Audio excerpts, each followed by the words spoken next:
الحمد لله وكفى وسلام على عباده الذين اصطفى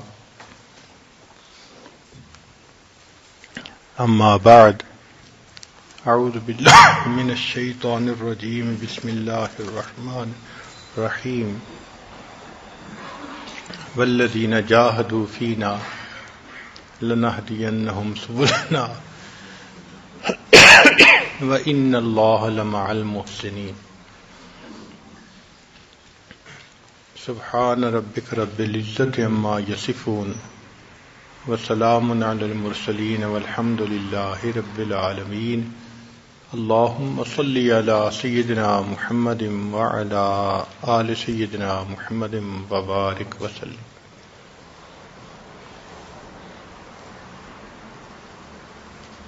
ذکر و سلوک کا یہ راستہ قال نہیں حال ہے. قال کہتے ہیں زبان سے باتیں کرنا اور حال کہتے ہیں انسان کے دل کی حالت کیفیت کو. تو یہ راستہ قال کا نہیں بلکہ حال کا راستہ ہے. مشہور واقعہ ہے کہ مولانا روم رحمۃ اللہ علیہ بہت بڑے عالم تھے، لیکن صرف پڑھنے پڑھانے تک ان کا وقت گزرتا تھا. ایک دفعہ وضو کا تالاب تھا تو اس کے قریب بیٹھے بچوں کو پڑھا رہے تھے تو شمس تبریز رحمۃ اللہ علیہ آئے.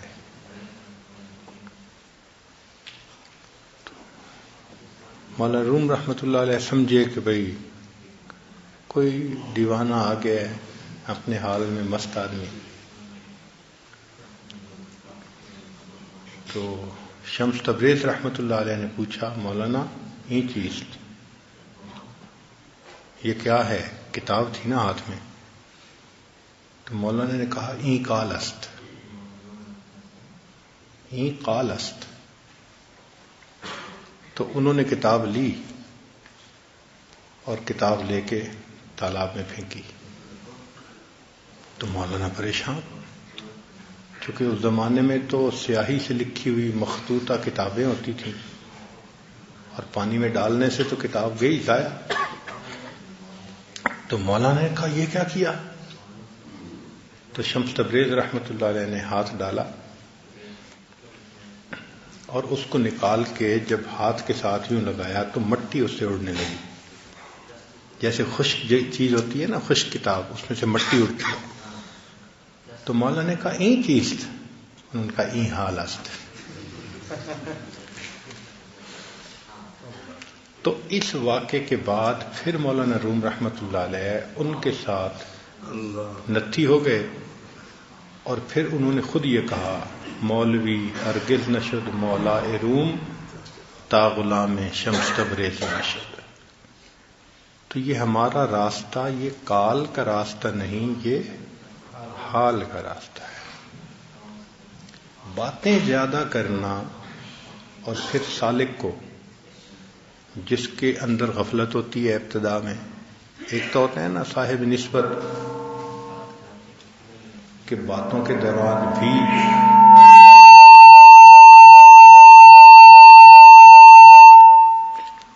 کے دوران بھی باخدا ہوتے ہیں. ایک ہوتی ہے سالکین. سالکین کی تو توجہ ایک ہی طرف ہوتی ہے، تو جتنا باتوں میں مصروف ہوں گے اتنا دل کی طرف سے غافل ہوں گے. دل کی طرف انسان جب متوجہ ہوتا ہے تو بات کرنا اچھا ہی نہیں لگتا. من عرف ربہ قل لسانہ. جو رب کو پہچان لیتا ہے پھر اس کی باتیں تھوڑی ہو جاتی ہیں، بولنے کو ہی دل نہیں کرتا. جو بندہ بھی غمزدہ ہو آپ اس سے بات کر کے دیکھیں، اس کا بات کرنے کو دل نہیں چاہے گا. حضرت اختر تھانوی رحمۃ اللہ علیہ کی خانقاہ میں عشاء کے بعد بولنے پہ پابندی تھی. چنانچہ دو نوجوان علماء، ایک کا نام محمد شفیع اور ایک کا نام محمد یوسف، یہ دونوں شہزادے فراغت کے بعد وہاں گئے کہ ہم حضرت کے پاس کچھ عرصہ رہیں گے۔ کمرہ مل گیا۔ عشاء کے بعد عام طور پہ تو خاموشی تھی، لیکن ان کی آپس میں کوئی علمی گفتگو شروع ہو گئی۔ تو وہ جو خادم تھا وہ آیا اور اس نے کہا کہ جناب آپ نووارد ہیں اور آپ کو یہاں خانقاہ کے ماحول کا پتہ نہیں ہے، یہاں عشاء کے بعد باتیں نہیں کرتے۔ چلا گیا۔ اب وہ نوجوان تھے، سوچنے لگے کہ باتیں تو ہم دین کی کر رہے ہیں، کون سی دنیا کی کر رہے ہیں؟ تو وہ بات پھر کرتے رہے۔ اب کرتے کرتے پھر والیوم آٹومیٹک اونچا ہو جاتا ہے۔ تو جب دوسری دفعہ والیوم اونچا ہوا تو اب وہ جو خانقاہ کا نگران تھا بوڑھا، وہ آیا اور اس نے کہا کہ آپ دونوں حضرات کی جو آواز اس وقت بلند ہو رہی ہے،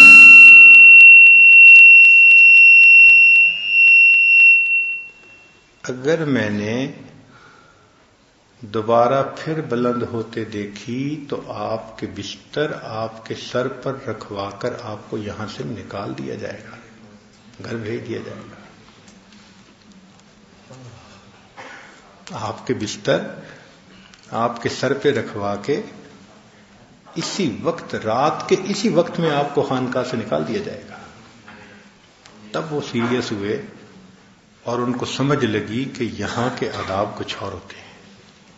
اور یہ وہ نوجوان تھے جنہوں نے پھر وقت کے ساتھ نسبت کا نور پا کر مفتی اعظم پاکستان حضرت مفتی محمد شفیع رحمۃ اللہ علیہ اور حضرت مولانا محمد یوسف بن نوری رحمۃ اللہ علیہ بننا تھا۔ تو ابتدا تو ایسے ہی ہوتی ہے، مگر سکھانا پڑتا ہے۔ کہ ایک نوجوان تھے اور شروع میں قلبی ذکر ملا تھا، تو وہ دو سنتے تھے ایک کہتے تھے۔ تو ان کے بڑے بھائی کہتے تھے کہ آپ سے تو بات کریں تو لگتا ہے کہ آپ استخارہ کر کے جواب دیتے ہیں۔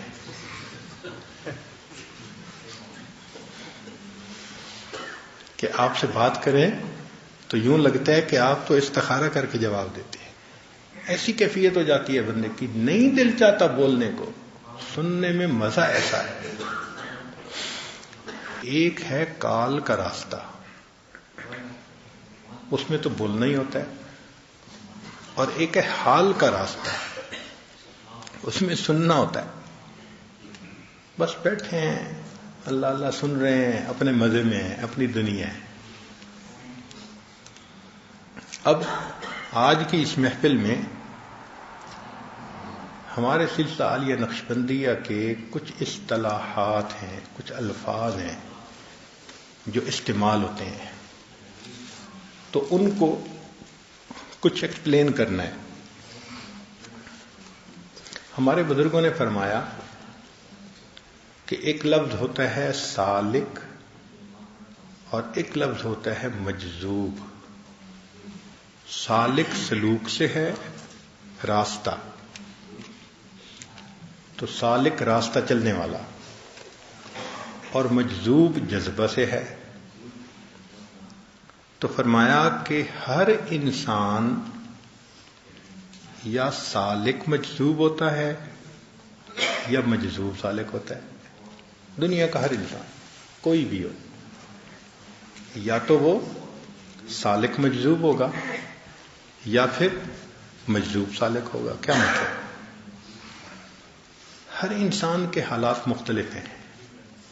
کچھ تو ایسے ہوں گے کہ جو اپنی تمنا اور طلب سے اللہ کے راستے پر چلے اور مجاہدے بھی کیے اور رگڑے بھی کھائے، وقت بھی لگایا، حتیٰ کہ ان کے مجاہدے پر اللہ کو ترس آ گیا، رحم آ گیا، اور اللہ نے پھر ان کو اپنی طرف کھینچ لیا۔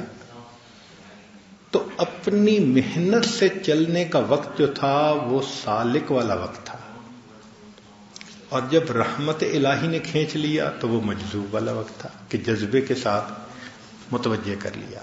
تو اس شخص کو کہیں گے سالک مجذوب.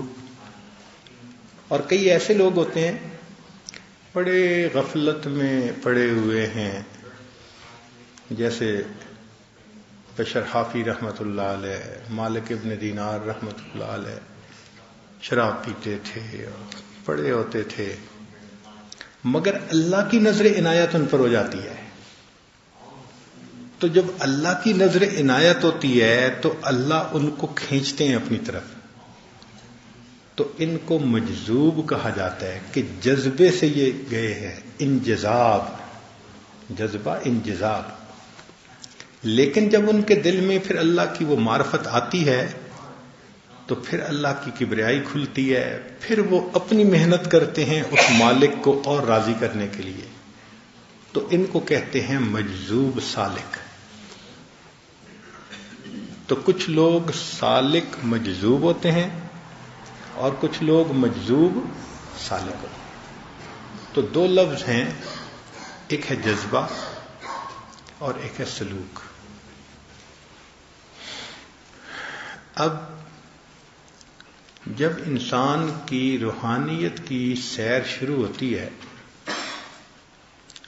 تو محنت کے دو میدان ہیں.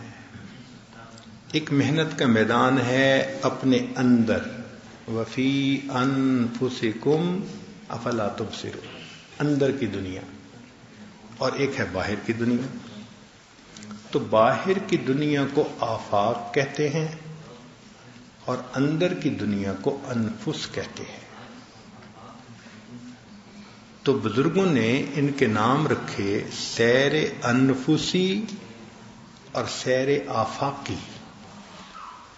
سیر انفسی اور سیر آفاقی. ایک ہے آفاق کی سیر اور ایک ہے انفس کی سیر. تو انفس کی سیر سے کیا مراد ہوگا؟ من میں سیر. اور آفاقی سیر سے کیا مراد ہوگا؟ باہر کی کائنات کی سیر. تو یہ دو لفظ استعمال ہوتے ہیں. اب دو طرح کے لطیفے ہیں، کچھ عالم امر سے تعلق رکھتے ہیں، کچھ عالم خلق سے تعلق رکھتے ہیں.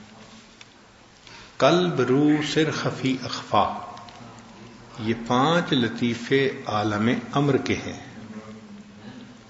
اور نفس اور قالب یہ لطیفے عالم خلق کے ہیں.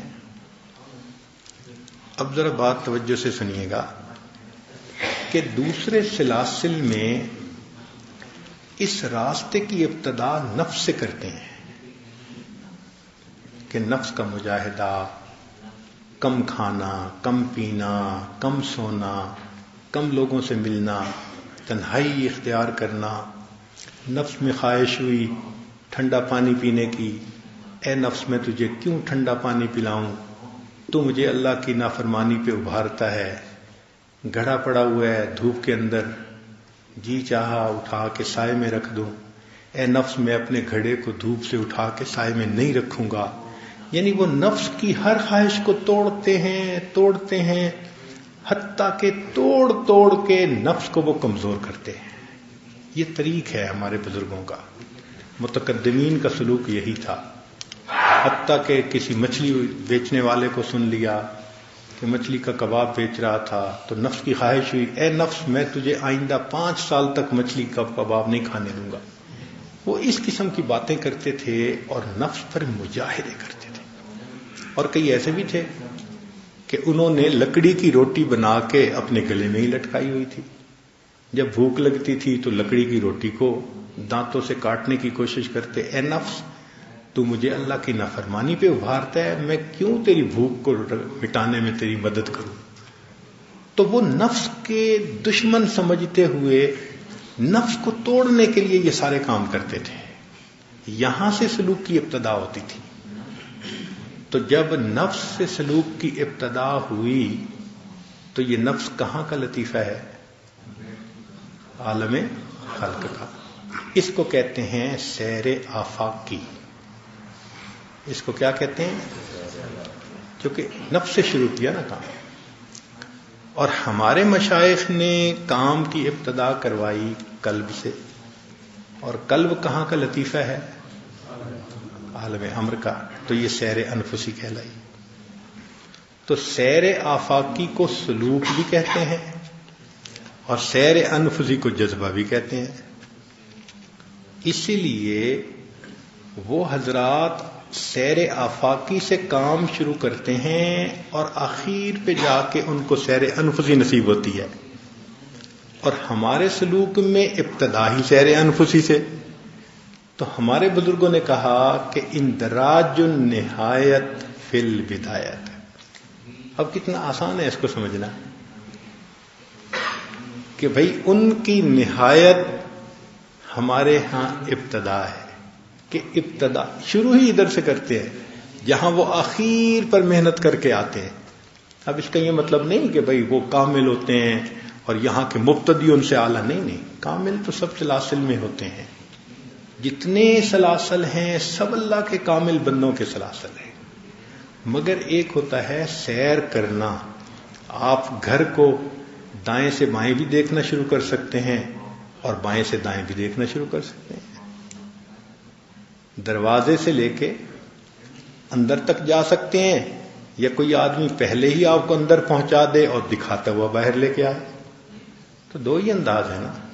تو ان بزرگوں نے جو سیر کی ابتدا کی تو وہ آفاق سے ان کی سیر شروع ہوئی اور انفس پر آ کر ختم ہوئی. اور ہمارے ہاں سیر کی ابتدا ہی انفس سے ہوتی ہے اور آفاقی سیر اس کے ضمن میں خود بخود طے ہو جاتی ہے. اس پہ وقت نہیں لگانا پڑتا. چنانچہ قلب کی اصلاح ہو گئی تو نفس کی اصلاح خود بخود ہو جاتی ہے. اور اس پر دلیل نبی علیہ السلام کا فرمان ان فی الجسد بنی آدم لمضغہ اذا فسدت فسد الجسد کلہ واذا صلحت صلح الجسد کلہ الا وہی القلب. تو سلوک دیکھو کیا خوبصورت ہے کہ جن کی دلیل ہمیں قرآن سے ملتی ہے اور حدیث سے ملتی ہے. نبی علیہ السلام نے فرمایا دل سنور گیا سارا جسم سنور گیا. تو ہمارے بزرگوں کا یہ کہنا کہ اس سیر انفسی کے ضمن میں سیر آفاقی ہو جاتی ہے تو یہ بات تو 100% ٹھیک ہے. حدیث سے ثبوت مل رہا ہے اس کا. تو سمجھ میں آنے والی بات ہے.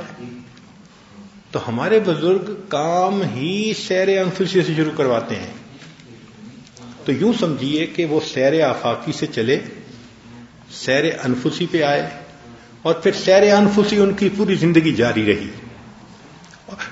ہمارے بزرگ سیر آفاقی سے کرنے کی بجائے کرتے ہی سیر انفسی کی ابتدا سے ہیں اور پوری زندگی وہی سیر رہتی ہے. اس کے ضمن میں آفاقی خود بخود طے ہو جاتی ہے.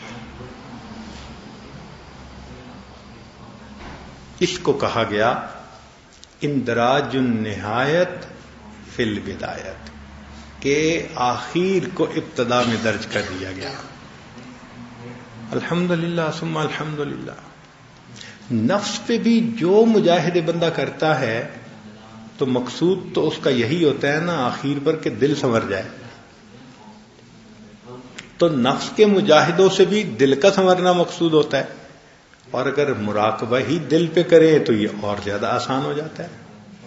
اب اس کو ایک مثال سے سمجھ لیں ذرا بات آسان ہو جائے گی کہ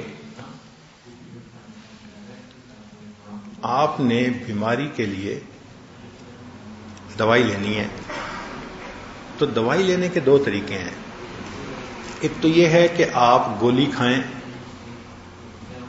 تو وہ گولی آپ کے پیٹ میں جائے گی پھر ہضم ہونے میں وقت لگے گا پھر اس کے بعد اس کی جو نیوٹریشن ہے وہ ساری جسم معدہ الگ الگ کر کے اس کو بلڈ میں پہنچائے گا. جب وہ بلڈ میں جائے گی تب جا کر اثر شروع کرے گی. اس لیے کوئی بھی گولی کھائیں تو ڈاکٹر حضرات کہتے ہیں کہ جی اس کا اثر آدھے گھنٹے میں جا کے صحیح ہوتا ہے. یہ نہیں ہے کہ ادھر گولی منہ میں اور اثر شروع. سر درد کی گولی کھائیں تو آدھے گھنٹے میں سر درد اترتا ہے. وجہ کیا ہوتی ہے کہ آدھا گھنٹہ لگتا ہے اس گولی کو معدے میں جا کے پھر بریک اپ ہو کے پھر بلڈ میں جانے تک. تو یہ سارا ٹائم لگا اس کو بلڈ میں پہنچنے تک جب اثر شروع ہوا. اور ایک طریقہ اب نیا نکلا ہے انٹراوینس انجیکشن، کہ بجائے گولی کھانے کے وہ ایک انجیکشن ہے، وہ سیدھا بلڈ میں ہی ڈال دو.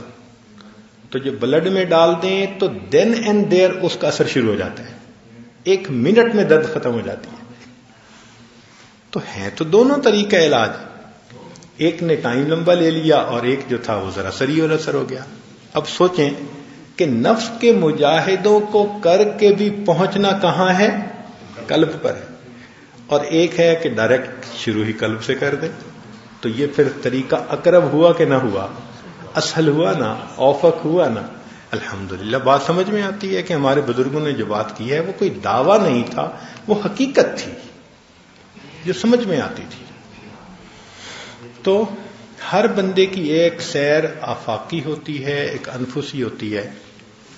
اب ہم یہاں پر ان مشائخ کے کچھ جو کلمات تھے ان کو پڑھتے ہیں. یہ مکتوبات معصومیہ ہیں. ایک مکتوب میں حضرت نے بہت سارے اصطلاحات کو ایک ہی جگہ اکٹھا کر دیا، تو ہم نے پھر اسی کو منتخب کیا کہ یہی پڑھیں گے. سب سے پہلا ہے سفر در وطن. یہ فارسی کے الفاظ ہیں. سفر در وطن، اس کا کیا معنی؟ وطن کی طرف سفر. یعنی سالک ہر وقت یہ دھیان رکھے کہ مجھے وطن کی طرف سفر کرنا ہے. اب اس کا ایک تو معنی یہ ہوا کہ ہمارا اصلی وطن کون سا ہے بھائی؟ آخرت ہے، جنت ہے. ہمارا اصلی وطن کون سا ہے؟ جنت ہے. ہم تو وہاں کے ہیں اور کچھ وقت کے لیے دیش نکالا ملا تو یہاں آ گئے، اور جب یہاں سے جائیں گے تو واپس اپنے گھر. اس لیے آپ حیران ہوں گے کہ قرآن مجید میں اللہ رب العزت نے فرمایا تلک الجنت التی اورثتموہا، یہ جنت ہے جس کا وارث ہم بنائیں گے. بھئی وارث تو ہوتا ہے جس کے باپ کی جائیداد ہو، تو جنت تو ہمارے باپ کی جائیداد ہے نا. آدم علیہ السلام کو اللہ نے دی تھی، تو یہاں بھیجنے سے یہ تھوڑا ہے کہ ملکیت ختم ہو گئی. ملکیت تو ہے. اللہ نے فرمایا تھا کہ میں تمہیں تھوڑے وقت کے لیے بھیج رہا ہوں، تم جاؤ ذرا. تو یہ تو ایک آزمائش تھی، اس کے بعد لوٹ کے تو اپنے گھر ہی جانا ہوتا ہے. تو ہم تو مسافر ہیں. دنیا ہمارا وطن اقامت ہے، وطن اصلی نہیں ہے. وطن اصلی تو جنت ہے. اس لیے مومن جب یہاں سے فوت ہوگا تو روح سیدھا کہاں جائے گی؟ واپس اپنے گھر جائے گی، جنت میں جائے گی. تو ہمارا وطن آخرت ہے. روح بھی عالم امر سے آئی ہوئی چیز ہے، اس دنیا میں وہ پردیسی ہے. تو سفر در وطن، کہ وطن کی طرف سفر کرنا. سالک ہمیشہ اس دنیا میں رہتے ہوئے یہ سوچے کہ مجھے اپنے وطن کی طرف سفر کرنا ہے. تو کیا ہوگا کہ وہ اس دنیا میں الجھے گا نہیں. یہ دنیا کی رنگینیاں اور دنیا کی چمک دمک یہ اسے الجھائے گی نہیں. آپ نے دیکھا ہوگا نا کہ جس بندے پہ بوجھ ہو، پیچھے بیوی بچے ہوں، ماں باپ ہوں، اور وہ سعودی عرب چلا جائے نوکری کرنے کے لیے، تو وہاں وہ پیسہ نہیں اڑاتا. ہم نے دیکھا شورما لے کے کھا لیتا ہے اور 2 ریال میں گزارا کر لیتا ہے اور پیسے بچاتے ہے.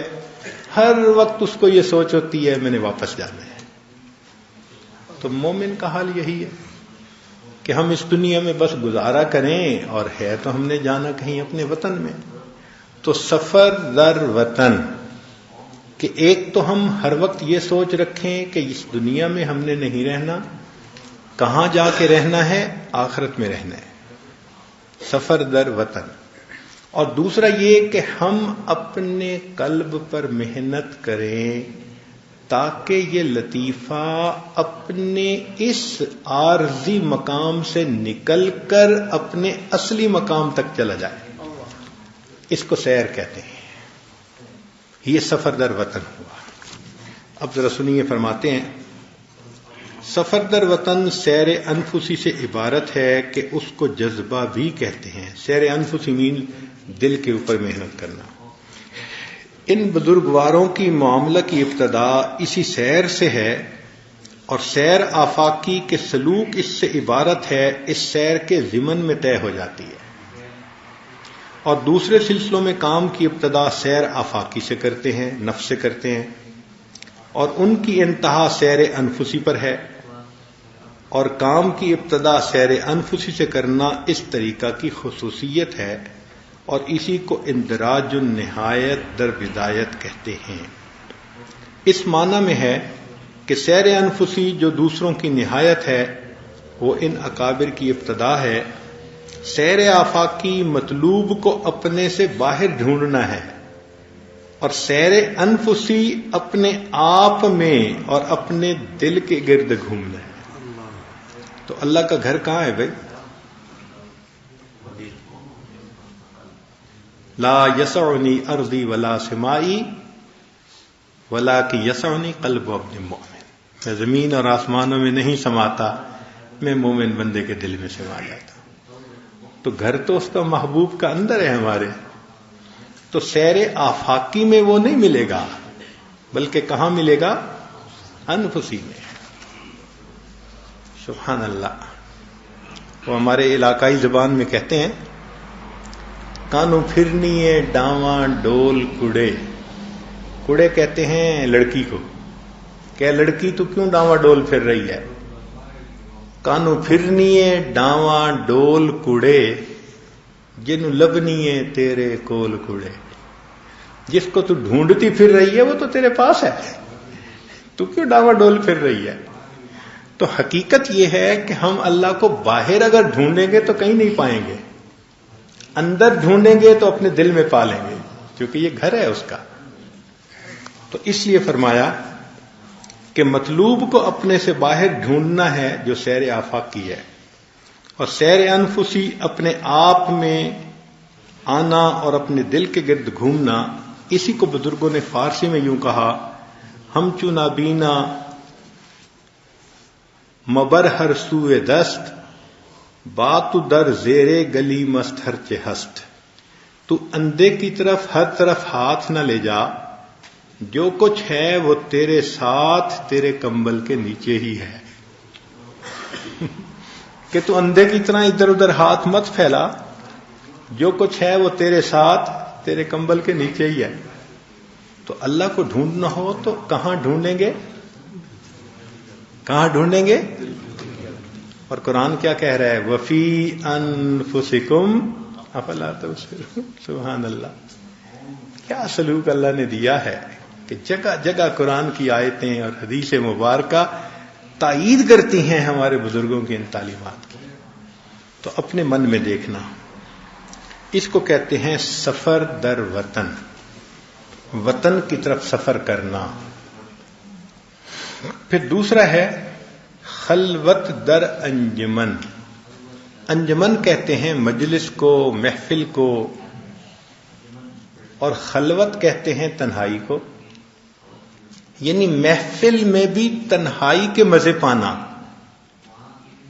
چنانچہ جس کا دل کہیں اٹکا ہوتا ہے نا، محفل میں بیٹھا ہوتا ہے، حاضر نہیں ہوتا، وہ غیر حاضر ہوتا ہے، اس کا دل کہیں اور اٹکا ہوا ہوتا ہے. جسم یہاں ہوتا ہے، دل کہیں اور ہوتا ہے. تو سالک کا بھی یہی حال ہوتا ہے کہ چونکہ ہر وقت اس نے اللہ کے ذکر کی طرف متوجہ رہنا ہوتا ہے، تو وہ دوستوں کے مجمع میں بیٹھا ہوتا ہے، مگر اس مجمع میں بیٹھ کے وہ تنہائی کے مزے لے رہا ہوتا ہے. اس کو کہتے ہیں خلوت در انجمن.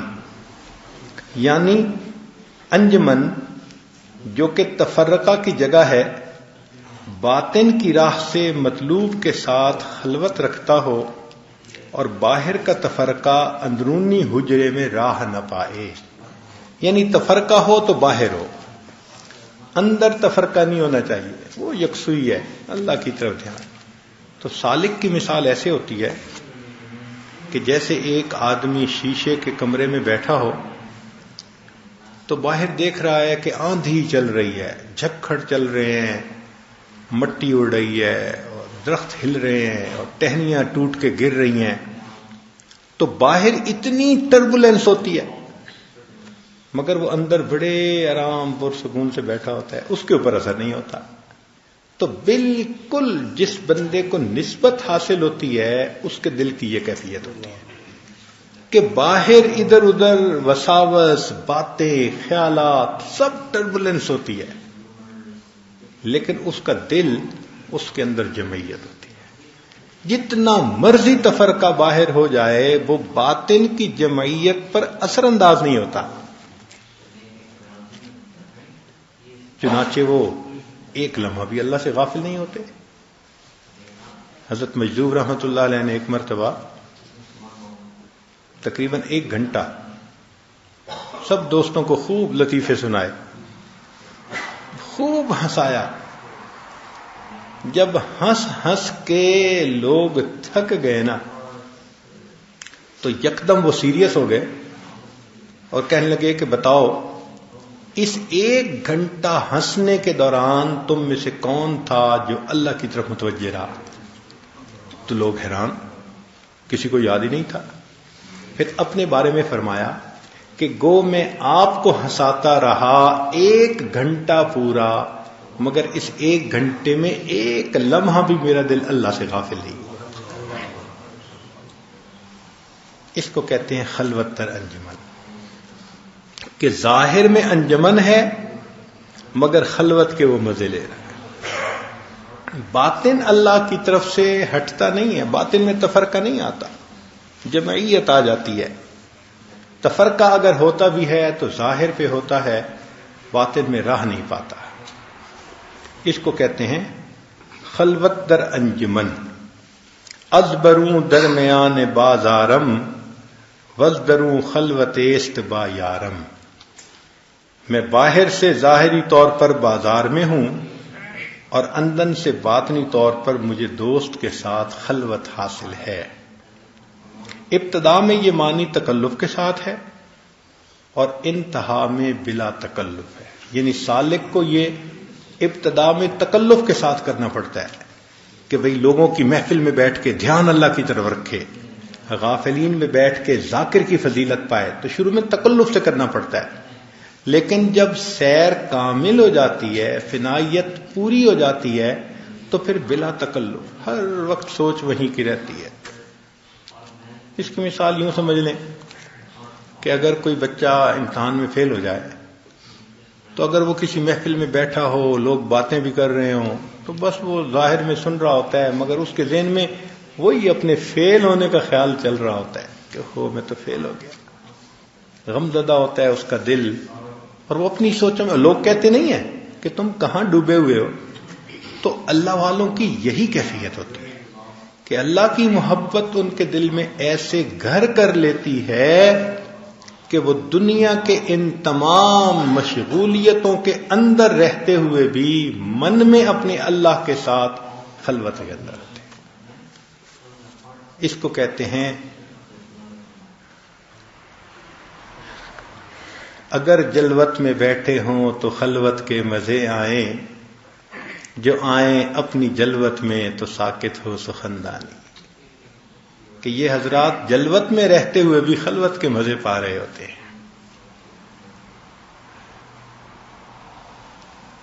ان بزرگوں نے اس کو حاصل کرنے کے لیے ایک راستہ وضع کیا ہے. اس لیے یہ بات اس طریقہ کی خصوصیات میں سے ہے، اگرچہ دوسرے طریقے کے منتہیوں کو بھی یہ حاصل ہو جاتی ہے.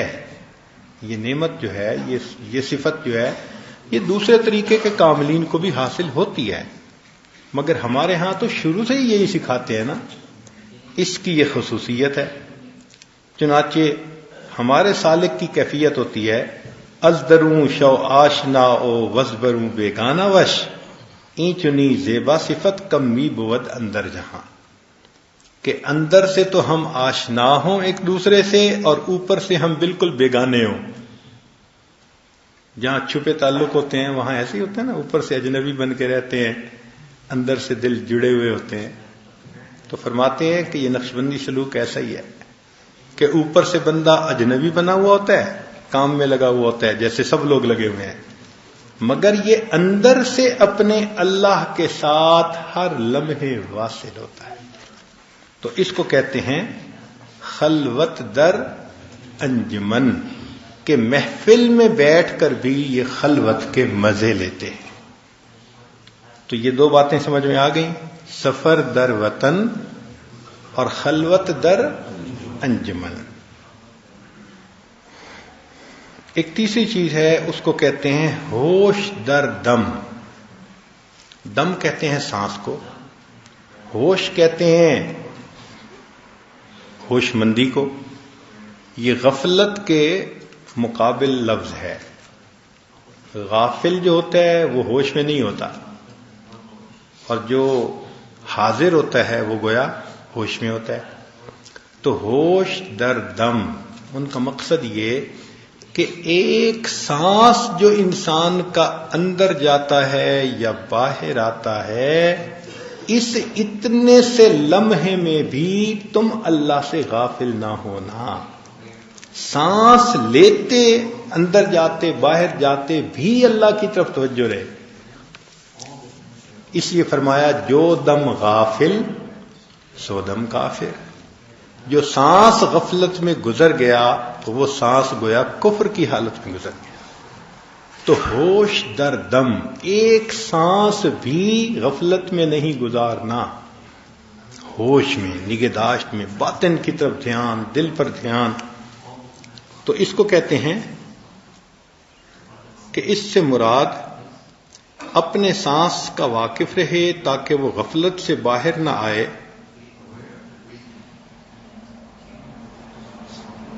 یہ اس تفرقہ کو دور کرتا ہے جو آفاق سے اٹھتا ہے.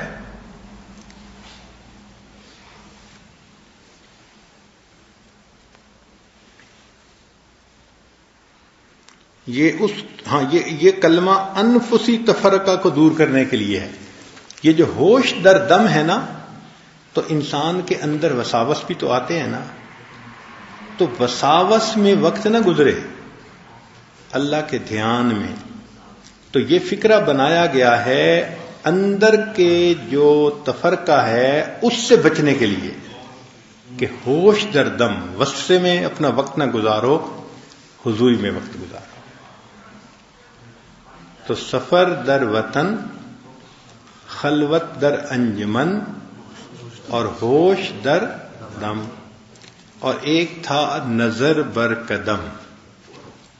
نظر بر قدم بہت عجیب بات کہی ہے. اس کا ایک ظاہری معنی تو یہ ہے کہ سالک اس کو عادت بنائے کہ جب چلے تو قدموں پر نظر رہے. جب قدموں پر نظر رہے گی تو غیر محرم سے بچے گا نا. تو ظاہری معنی تو یہی ہے ابتدا میں کہ نظریں جھکائے، قل للمؤمنین یغضوا من ابصارہم، نظر بر قدم. مگر یہ تو بہت سادہ سا معنی ہے. اس سے آگے بھی ایک معنی ہے. وہ کیا ہے کہ ہماری زندگی کے رہبر و رہنما حضرت محمد مصطفیٰ احمد مجتبی صلی اللہ علیہ وسلم ہیں. وہ ہمارے راہبر ہیں اور ہم ان کے پیروکار ہیں، پیچھے چلنے والے ہیں. اب جو پیچھے چل رہا ہوتا ہے نا، اس کو اپنے راہبر کے نقش قدم پہ چلنا پڑتا ہے. تو نظر بر قدم کا مطلب یہ ہوا کہ زندگی کے ہر کام میں اپنے راہبر کے قدموں پہ نظر رکھو. جو انہوں نے کیا اور جیسے کیا اس کو ویسے ہی کرنے کی کوشش. نظر بر قدم، قدم کے اوپر نظر ہے. ہر کام میں کوئی کام کرنا ہے تو دیکھو نبی علیہ السلام نے کیسے کیا، خوشی ہے، غمی ہے، صحت ہے، بیماری ہے، کوئی حال ہے، اس حال میں آقا نے کیا کیا؟ اور اس کی آسان سی مثال کہ حضرت نانوتوی رحمۃ اللہ علیہ کو فرنگی نے آرڈر جاری کر دیا کہ گرفتار کیا جائے اور پھانسی لٹکا دیا جائے. اطلاع مل گئی، اور وہ بھی عجیب کہ جو پولیس والا آیا وہ پہچانتا نہیں تھا.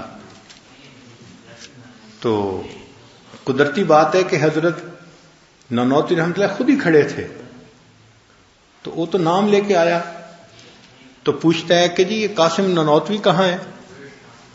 حضرت سمجھ گئے، مگر علم کی وجہ سے اللہ نے حکمت دی ہوتی ہے. حضرت اس کے ساتھ باتیں کرتے رہے، جہاں کھڑے سے وہاں ایک دو قدم آگے ہو کے فرمان لگے ابھی تو یہیں تھا. اب بات حقیقت بھی ہے، مگر ایسی بات ہے کہ اس کو سمجھ بھی نہ لگی. اس نے کہا جی یہ قاسم نانوتوی کہاں؟ بھائی ابھی تو یہیں تھا. تو وہ سمجھا کہ ادھر ادھر کہیں ہوگا، تو وہ پولیس والا ڈھونڈنے گیا، تو حضرت وہاں سے نکل گئے، اور 3 دن رات آپ روپوش رہے. لوگوں کی توقع تھی کہ اب یہ کئی مہینے باہر نہیں آ سکیں گے، پھانسی کا حکم ہو گیا ہے نا. اور حضرت 3 دن کے بعد پھر مسجد میں، تو کسی نے کہا کہ حضرت آپ کے تو پھانسی کا حکم ہو چکا اور آپ پھر پبلک پلیس پہ. تو فرمایا کہ میں نے نبی علیہ السلام کی مبارک زندگی کو دیکھا، آپ کی پوری زندگی میں غار ثور میں 3 دن اور رات روپوشی کی حالت نظر آتی ہے. میں نے اتنی بات پر عمل کر لیا، اب اگر مجھے پکڑ کے پھانسی بھی چڑھا دیں گے تو مجھے کوئی پرواہ نہیں، میں نے تو وہ کرنا ہے جو میرے آقا نے کیا. اس کو کہتے ہیں نظر بر. ہر کام میں وہی کرنا ہے جو میرے آقا نے کیا، میرے راہبر نے کیا. تو پہلا معنی کیا تھا؟ نظر بر قدم، کہ نظر ہی جھکاؤ اور قدموں پر نظر رکھو، ادھر ادھر مت اٹھاؤ. اور دوسرا معنی کیا تھا؟ کہ نظر اپنے آقا اور سردار کے قدموں پر رہے، نظر بر قدم. اور ایک تیسرا معنی بھی ہے اس کا، ایک تیسرا معنی بھی ہے. وہ تیسرا معنی سن لیجئے.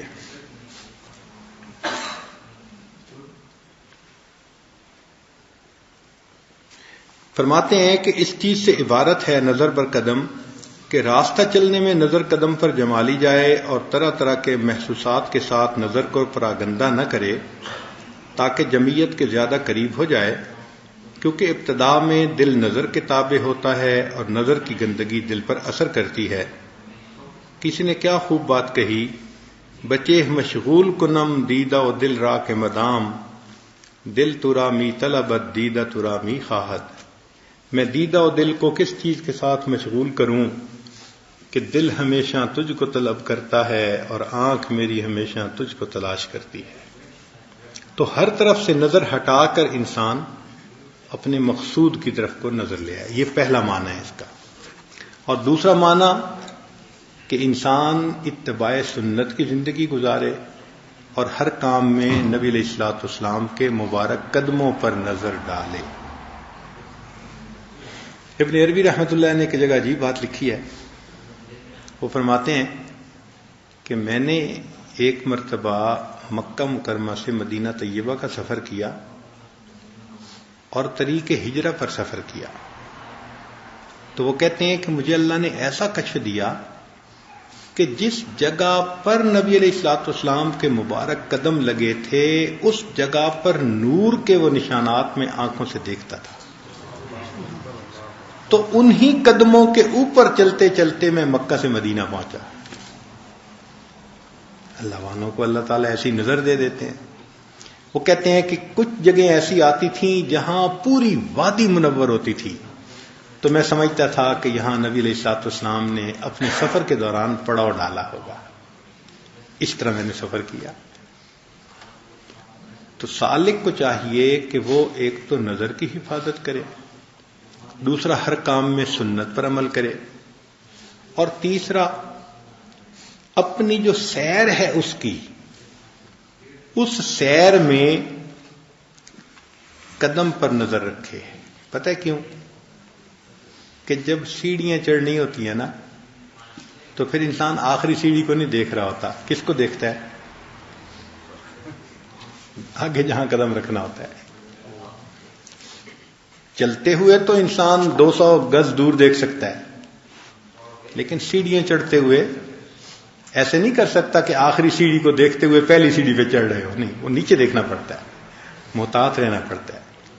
یہ بھی جو تصوف کی سیر ہے یہ بھی فوق کی طرف سیر ہے. تو فرمایا کہ تم یہ فوق کی جو سیر کر رہے ہو تو تم بھی ذرا اپنی ابتدا کی طرف نظر رکھو, کہیں تمہارا پاؤں پھسل نہ جائے. نظر بر قدم, نہ تمہارے زبان سے کوئی دعویٰ نکلے, نہ کوئی عجب کی بات نکلے. تم اپنی اوقات کو ہمیشہ یاد رکھنا, تب اس سفر کو طے کر سکو گے. نظر بر قدم. یہ نہیں ہے کہ بھئی 10 دن لگائے اور ہم تو جی بڑے سالک اور پتہ نہیں کیا کیا بن کے آگے. ایسے نہیں ہے. جو اصلیت ہے وہ تو ہے ہی صحیح, اوقات ہے وہ تو ہے ہی صحیح.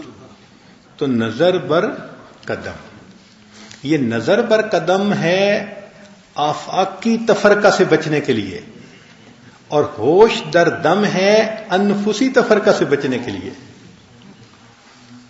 سمجھ گئے نا؟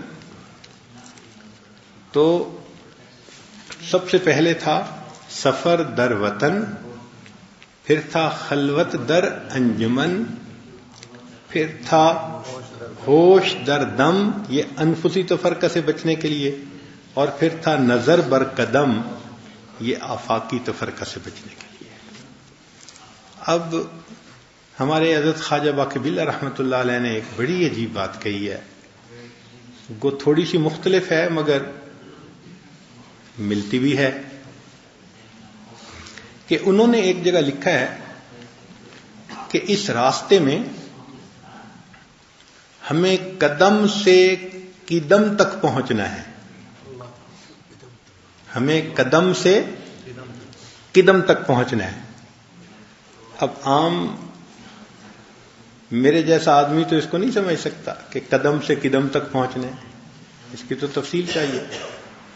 تو قدم سے مراد ان کی یہی تھی نظر بر قدم, کہ یہ ابتدا ہے, اور قدم سے مراد کچھ اور ہے. وہ کیا ہے کہ امام ربانی حضرت مجدد ثانی رحمۃ اللہ علیہ نے اپنے مکتوبات میں لکھا ہے کہ سالک کو جب سیر نصیب ہوتی ہے تو تجلیات افعال میں پہلے سیر ہوتی ہے. تجلیات افعال کیا ہے؟ کہ 8 صفات ہیں جن کو صفات ثبوتیہ کہتے ہیں, جیسے علم, حیات, سمع, بصر, کلام, تکوین. اشاعرہ کے نزدیک 7 ہیں, وہ تکوین کو اس میں نہیں گنتے, اور ماتریدی جو ہیں ہم اس کو بھی گنتے ہیں تو ہم 8 گنتے ہیں. تو 8 کے علاوہ جو باقی 92 ہیں, یوں سمجھ لیں کہ وہ افعال کی صفات ہیں. ان 92 صفات, وہ جو 99 میں سے 8 نکل گئے تو 91 رہ گئی نا. تو 91 جو اللہ کی صفات ہیں, ہر اسم کی ایک صفت ہے نا,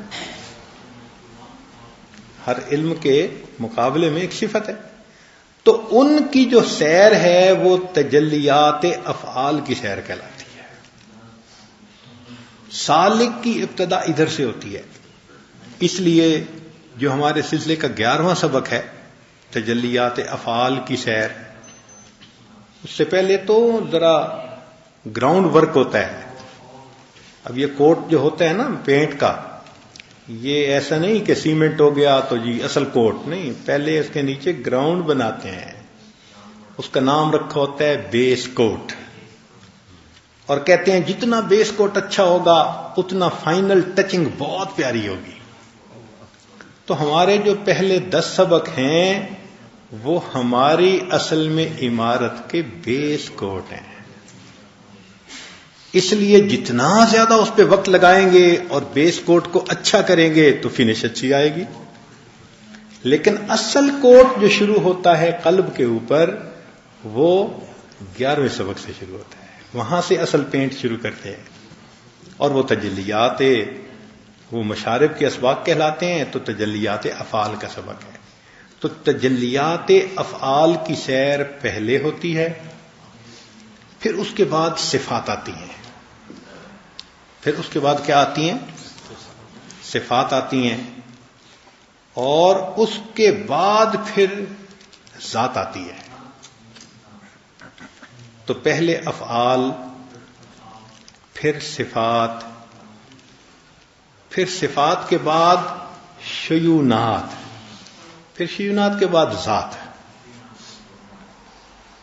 یہ شیونات کیا ہوتے ہیں؟ دیکھیں، ایک تو ہے مثال، چونکہ آسانی سے ذرا سمجھ میں آ جائے، اور نوجوانوں کو ایسی مثالیں جلدی سمجھ میں آتی ہیں، کہ ایک تو ہے ایک عورت، وہ اس کی ذات ہے، اور ایک ہیں اس کی صفات، وہ اچھے خاندان سے ہے، وہ بڑی ذہین ہے، وہ بڑی پڑھی لکھی ہے، وہ بڑی معاملہ فہم ہے، اس کے اندر بہت وفا ہے، وہ بڑی فرما بردار ہے، وہ بڑی دیندار ہے. یہ سب کیا کہلائیں گی؟ صفات کے. تو ایک ہوئی اس کی ذات اور ایک ہوئی اس کی. اب صفات میں سے ایک صفت حسن بھی ہے کہ وہ خوبصورت بھی ہے. تو سمجھ گئے نا ذات کیا ہوتی ہے اور صفات کیا ہوتا ہے. ایک ہوئی اس کی ذات اور ایک ہوئی اس کی صفات. تو صفات میں حسن بھی آ گیا. اور ایک چیز اور ہوتی ہے، شیونات، شان کی جمع ہے، اس کو کہتے ہیں نخرہ. یہ ہر عورت میں نہیں ہوتا. یہ بہت خوبصورت ہوں اور پھر ان کے اندر انداز بھی ہو بات کا، اٹھنے کا، بیٹھنے کا، تو وہ جو اس کا نخرہ ہوتا ہے وہ اس کی خوبصورتی میں اضافہ کرتا ہے، اس کو زیادہ دل پسند بناتا ہے. اس کے بات کا، دیکھنے کا انداز، فلاں انداز، تو اس کو اپنی زبان میں ہم نخرہ کہتے ہیں، مگر اس کو عربی کی زبان میں اس کی شان کہیں گے. تو اللہ رب العزت کی ذات ہے، پھر اس کی صفات ہیں، پھر اس کی شیونات ہیں. کئی شانیں ہیں. کئی شانوں سے کیا مراد ہے؟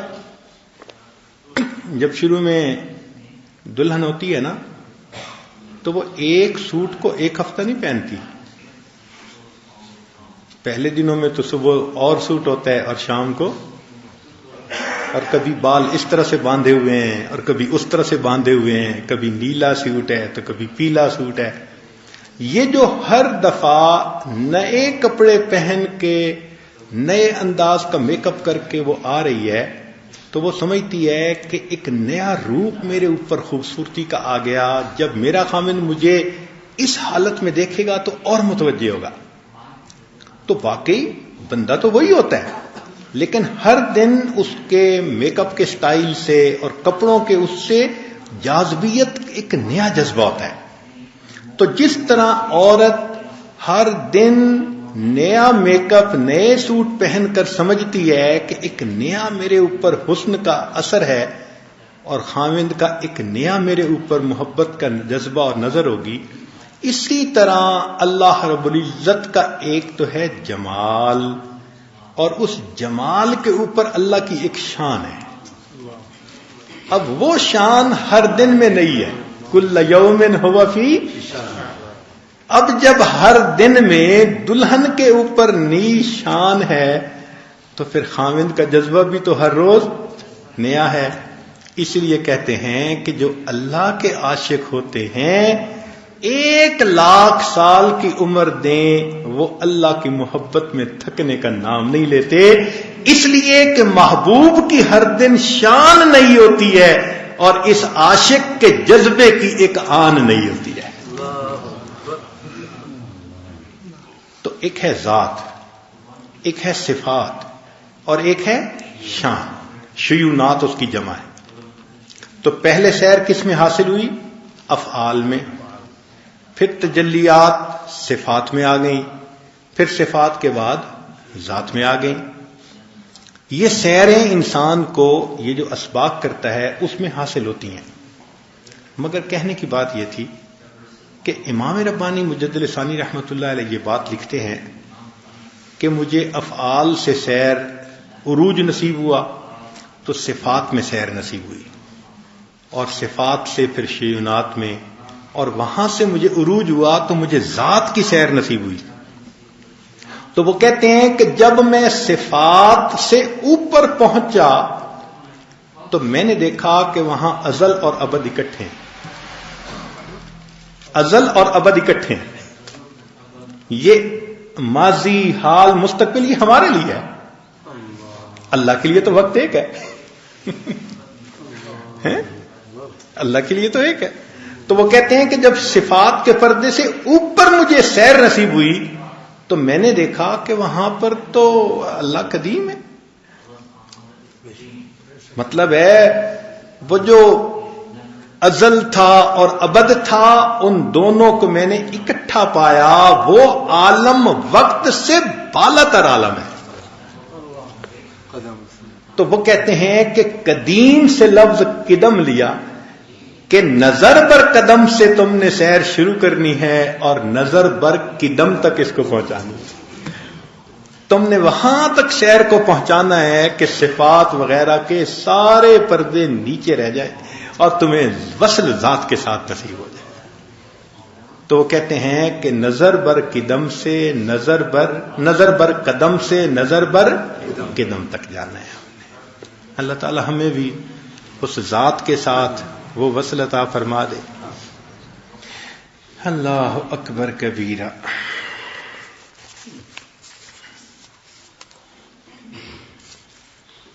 پھر آگے فرمایا یاد کرد اور یادداشت، یہ دونوں ملتے جلتے لفظ ہیں۔ یادداشت کہتے ہیں کہ انسان کے اندر ایسی حضوری آ جائے کہ اس کو بلا تکلف اللہ یاد رہے، بلا تکلف اللہ یاد۔ اس کی مثال یوں سمجھے کہ باقی کاموں کے لیے تو ہمیں کچھ کرنا پڑتا ہے، سانس لینے کے لیے تو کچھ نہیں کرنا پڑتا، اس کا نظم اللہ نے ایسے بنایا ہے، ہم کھا رہے ہیں، پی رہے ہیں، ہمیں احساس ہے کہ سانس آ رہا ہے، جا رہا ہے یا نہیں ہے، سانس تو آ رہا ہے نا۔ تو وہ فرماتے ہیں کہ جس طرح سانس کا ایک آٹومیٹک سلسلہ جسم کے اندر چل رہا ہے، اس طرح اللہ تعالی کی ایسی حضوری دل میں آ جائے کہ انسان کسی بھی حال میں ہو اس کا دل اپنے اللہ سے واصل ہو، اس کو مقام یادداشت کہتے ہیں، اور یہ سلوک کا آخری درجہ ہے۔ تو سلوک کا مقصد ہے یادداشت کا مقام حاصل کرنا۔ سلوک میں کیا حاصل کرنا ہے؟ نہ کرامات حاصل کرنی ہے، نہ مقدموں کا فتح ہونا ہے، نہ رنگوں کو دیکھنا ہے، نہ خلاف عادت کوئی واقعات کا ہونا ہے، نہ تصوف کا مقصد دعاؤں کا قبول ہونا ہے، نہ تصوف کا مقصد دشمن پر فتح پانا ہے، کوئی تصوف کا مقصد نہیں۔ تصوف کا مقصد صرف اتنا ہے کہ انسان ایسی محنت کرے کہ اس کے دل میں اللہ کی یاد اس طرح بیٹھ جائے کہ کسی حال میں بھی اس کی یاد کا رشتہ نہ ٹوٹے۔ تو جیسے سانس کا سلسلہ چل رہا ہے، اب بند تو نہیں نہ ہوتا، چاہے جس مرضی حالت میں ہو، سو بھی جائیں تو بھی چلتا ہے، کھیل رہے ہوں، جاگ رہے ہوں، پڑھ رہے ہوں، بات کر رہے ہوں، سن رہے ہوں، سانس کا سلسلہ چل رہا ہے۔ تو یہ اللہ کی یاد کا سلسلہ سانس کی مانند بن جاتا ہے، اس کو مقام یادداشت کہتے ہیں کہ اب اس سالک کو اللہ کی یادداشت نصیب ہو گئی۔ ایسے سالک کو اگر 1000 سال بھی عمر دی جائے اور وہ کوشش کرے کہ میں اللہ کو بھول جاؤں تو وہ اللہ کو بھول نہیں سکتا۔ ایسی اللہ کی یاد دل میں رچ جاتی ہے کہ اب انسان اس کے بغیر وقت گزار ہی نہیں سکتا۔ اس کو یادداشت کہتے ہیں۔ سالک جب تک طریقت یعنی تکلف میں ہے اور حقیقت و ملکہ حضور کے ساتھ نہیں ملا، اس کو یاد کرد کہتے ہیں۔ شروع میں تکلف سے یاد کرنا، اور جب وہ آٹومیٹک سلسلہ جڑ گیا تو اب اس کو کیا کہیں گے؟ یادداشت کہیں گے۔ جب حضور دائمی ہو جاتا ہے اور یاد کر کے تکلف سے رہائی پا لیتا ہے اور ایسا ملکہ ہو جاتا ہے کہ نفی کرنے سے بھی نفی نہیں ہوتی، تو یہ حالت یادداشت ہوتی ہے۔ آپ نے اپنی زندگی میں تجربہ کیا ہوگا کہ کچھ باتوں کو آپ بھلانا چاہتے ہیں مگر وہ بھولتی نہیں ہے، کوشش بھی کرتے ہیں اور کہتے بھی ہیں پتہ نہیں یہ بات مجھے بھولتی نہیں۔ جیسے وہ کیفیت ہو جاتی ہے نا ہماری کسی معاملے میں، تو سالک کی سلوک کے اختتام پر یہی کیفیت کہ وہ بھولنا بھی چاہے وہ اللہ کو بھول ہی نہیں سکتا، بھول ہی نہیں سکتا۔ ایسی اللہ کی یاد دل میں آ جاتی ہے۔ اس پر حضرت مجدد ثانی رحمۃ اللہ نے اپنے مکتوب میں ایک واقعہ لکھا ہے، عبداللہ استخری رحمۃ اللہ علیہ کا۔ فرماتے ہیں کہ ان کے اوپر فنائیت کا مقام ذرا لمبا ہو گیا، تو فنائیت کے مقام میں دل کے تو مزے ہوتے ہیں کہ اللہ اللہ ہو رہی ہوتی ہے، مگر جسم کے اوپر بوجھ ہوتا ہے، نیند پوری نہیں ہوتی، آتی نہیں، جاگ ہوش رہتا ہے ہر وقت، تقاضے کم ہو جاتے ہیں بدن کے، تو بدن کو تو اپنی غذا چاہیے، تو روح کے تو مزے لیکن بدن کی اس میں ذرا کمی ہوتی ہے۔ تو وہ تھک گئے تھے اور وہ چاہتے تھے کہ بس تھوڑا مجھے وقت مل جائے تو میرے بدن کو آرام مل جائے، تو وہ بھولنا چاہتے تھے مگر وہ بھول ہوتی نہیں تھی۔ تو کہتے ہیں کہ ان کے ہمسائے میں ایک آدمی تھا، وہ شکار کے لیے نکلا، شکار کے لیے نکلا۔ اس زمانے میں کتوں کو سکھایا کرتے تھے خرگوش پکڑنے کا طریقہ، تو وہ کتے پکڑا کرتے تھے، قرآن مجید میں بھی تذکرہ ہے۔ تو جب وہ جانے لگے تو عبداللہ استخری رحمۃ اللہ ان کے ساتھ ہو گئے، اس نیت کے ساتھ کہ میں ان کے ساتھ ذرا شکار کے لیے جاؤں گا تو کاموں میں مشغول ہو کے تھوڑی دیر ہو سکتا ہے میرے اوپر غفلت کی آ جائے اور میرے بدن کو کچھ راحت مل جائے۔ سارا دن ان کے ساتھ پھرے اور ایک لمحہ بھی غفلت نہ ہوئی، اور اسی طرح واپس آئے اور واپس آ کے دعا کرنے لگے، اللہ تو اس شخص کے سب گناہوں کو معاف کر دے جو مجھے ایک لمحہ کے لیے تجھ سے غافل کر دے۔ یہ دعا کی، اللہ تو اس شخص کے سب گناہوں کو معاف کر دے جو مجھے ایک لمحہ کے لیے تجھ سے غافل کر دے۔ غافل بھی ہونا بھی چاہتے ہیں، غافل ہو نہیں، بھلانا بھی چاہو بھلا نہیں سکو گے۔ وہ شعر ہے نا کسی کا، روز کہتا ہوں بھول جاؤں انہیں، روز کہتا ہوں بھول جاؤں انہیں، روز یہ بات بھول جاتا ہوں۔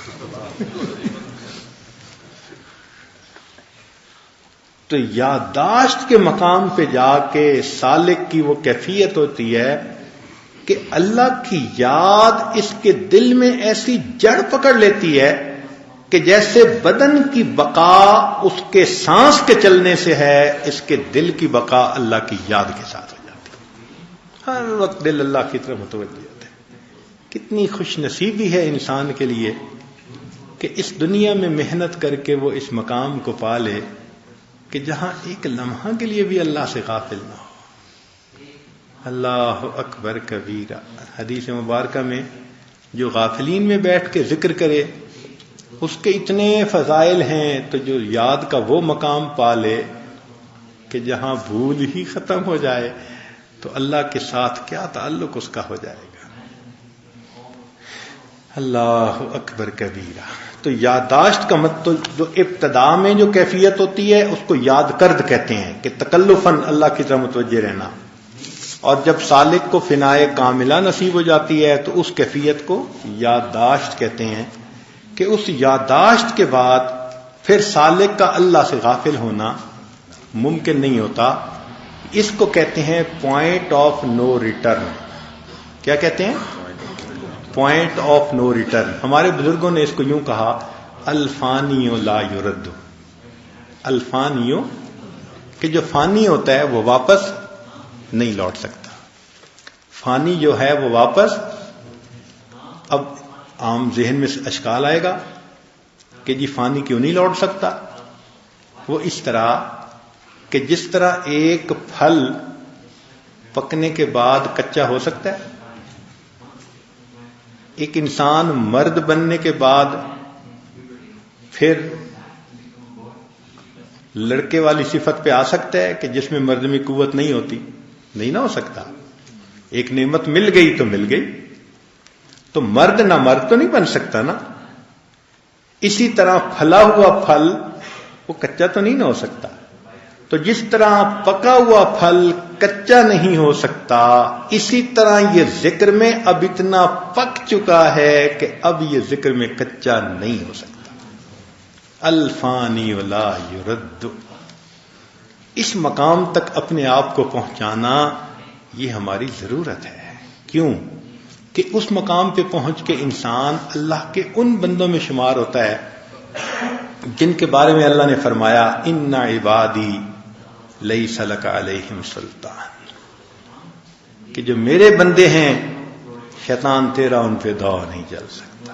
یہ وہ بندے ہوتے ہیں کہ جو حضوری کے اس مقام پہ پہنچ سکتے ہیں کہ اب شیطان ان کو اللہ سے غافل نہیں کر سکتا، اللہ سے دور نہیں کر سکتا.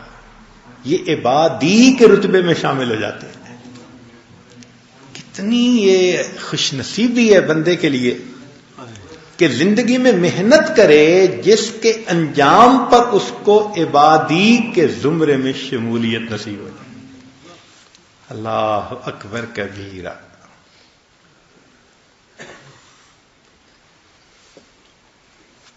جزاکم اللہ احسن الجزاء. سبحانک اللہم و بحمدک اشہد ان لا الہ الا انت استغفرک و اتوب الیک.